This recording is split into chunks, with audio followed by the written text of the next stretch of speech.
نحمدہ ونصلی علی رسولہ الکریم بسم اللہ الرحمن الرحیم۔ نئے سال کی آمد ہے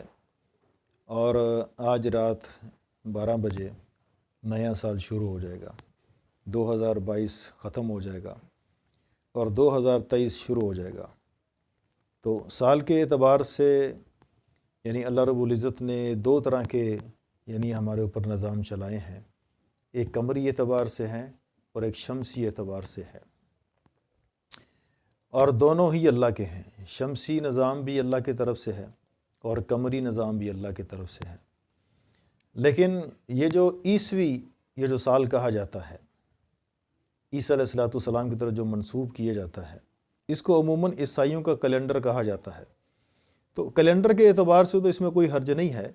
ہم اس سے فائدہ اٹھا سکتے ہیں، لیکن اسلامی نقطہ نظر سے جو ہمارا سال شروع ہوتا ہے وہ شروع ہوتا ہے محرم سے، اور یکم محرم یہ ہمارا نیا سال ہوتا ہے۔ نئے سال کی ابتدا مسلمانوں کی ہوتی ہے وہ یکم محرم سے ہوتی ہے، اور اسلام میں خوشی منانا اس کی بھی اجازت ہے، گنجائش ہے، اس میں کوئی ایسی بات نہیں کہ ہم اپنی خوشی نہ منائیں۔ لیکن جس طرح ایک نئے سال کا نام دے کر جس طرح ایک جشن منائے جاتے ہیں، اور جس طرح یہ ساری فضول خرچیاں کی جاتی ہیں، اور کس طرح اس کو سرکاری سطح کے اوپر اس کو دکھایا جاتا ہے، یہ بات ایک تو مسلمان ہونے کے ناطے ہمیں جچتی نہیں ہے، اور دوسرا ایک اسلامی ملک ہونے کے ناطے یہ بات ہمیں سوٹ نہیں کرتی، اور تیسرا ایک مقروض ملک ہونے کے ناطے کہ جہاں ہمارا بچہ اس کا ایک ایک بال قرضے کے اندر جکڑا ہوا ہو، اور جو ملک دیوالیہ ہونے کے قریب ہو، تو ان ملکوں کو یہ چیزیں زیب نہیں دیتی کہ وہ ایسی خرافات کے اندر شرکت کریں، یا ایسی خرافات اپنے ملکوں کے اندر ان کو اس طرح کہ رائج کیا جائے اور لوگوں کو اس کے اوپر ترغیب دی جائے، اور اس کے اوپر بڑے بڑے پروگرام کروڑوں اربوں روپیہ ان کے اوپر خرچ کیے جائے۔ یہ ہمارے ملک پاکستان میں اتنی استطاعت اور اتنی طاقت نہیں ہے کہ اس طرح کے فضول کاموں کے اندر ہم عوام کے روپے کو خرچ کریں، کہ جس ملک کے اوپر اتنی بڑی آفات آئی ہوں کہ آدھا ملک اس کے اندر ڈوب گیا ہو، تو اس ملک کو قطعاً یہ چیزیں زیب نہیں دیتی۔ اور دوسرا یہ ہے کہ ہمارا جو جشن منانے کا طریقہ ہے وہ اللہ کے نبی علیہ السلام نے ہمیں بتایا ہے کہ جب مکہ فتح ہوا تو آپ علیہ السلام نے کس طرح جشن منایا تھا، صحابہ نے کس طرح جشن منایا تھا۔ خوشی صحابہ نے منائی، خوشی اللہ کے رسول نے منائی، لیکن کس طرح خوشی منائی؟ کیا اس طرح اللہ معاف کرے شراب اور زنا اور ناچ اور گانے، اور اس طرح ساری رات اللہ کی نافرمانیوں میں گزار دینا،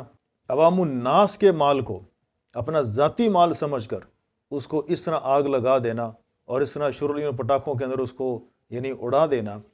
کیا ہمارا دین اس کی اجازت دیتا ہے؟ اللہ کے رسول صلی اللہ علیہ وسلم نے بھی جشن منایا ہے، صحابہ نے بھی جشن منایا ہے، لیکن کس انداز کے اندر؟ کبھی آپ دیکھیں فتح مکہ کو، کبھی پڑھیں آپ فتح مکہ کو کہ کس طرح جشن منایا جا رہا ہے، کہ اس جشن کو دیکھ کر بڑے بڑے سخت قسم کے جو کافر تھے وہ بھی مسلمان ہو گئے، انہوں نے بھی اسلام قبول کر لیا۔